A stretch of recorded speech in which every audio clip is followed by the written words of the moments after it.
My name's Jonathan Daniel Price and I'm a fashion photographer based in London.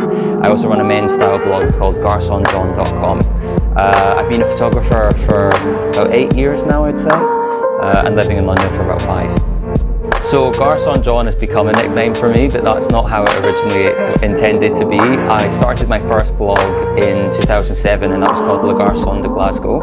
I think growing up in Scotland had an impact on my photography on 2 levels. One being in a place that's quite rural and a small country. Fashion particularly was a real escape for me, so looking at magazines, fashion magazines in high school, I remember being really inspired by this world that was so alien to me. And secondly, it's quite a humble experience being in Scotland, I think, because people are not too showy offy and it's a very real, authentic place, and I think that you can see that in my work in the sense that I love real people and I love authenticity, really. So when I was shooting 100 Beards book in 2012, I photographed an older gentleman in the street. He probably was in his 60s.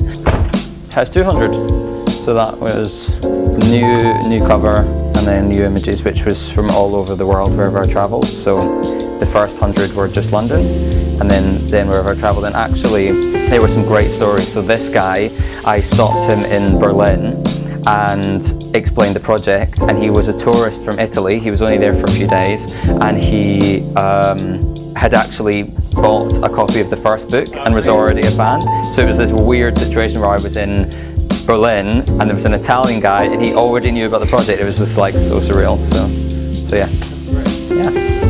And then that dog's name Noodle by any chance? Yeah, do you know the yeah, we do, yeah. Noodle working hard. Of course, not set up at all. He was just sitting there with a tape measure around his neck. Obviously, working in fashion or being in fashion, you rarely get moments of real touching someone. It's usually doesn't go that deep, and so it was lovely to have an experience where someone actually had a touching moment and it meant something to them. So I'm currently working on a project looking at British manufacturing. Menswear is something I'm really interested in, and I love the renaissance of made in the UK, which we're having currently. Something I've had a problem with is finding brands that actually make in the UK, and also authentic brands making in the UK. A lot of labels saying they're making in the UK, they only do one part of it, so they only sew on a button or add a few stitches and they can say it's made in the UK, but it's actually not. So it's been a process of discovery for me. I photographed about 10 or 12 factories so far, and we're hoping to put that into a book by the end of this year.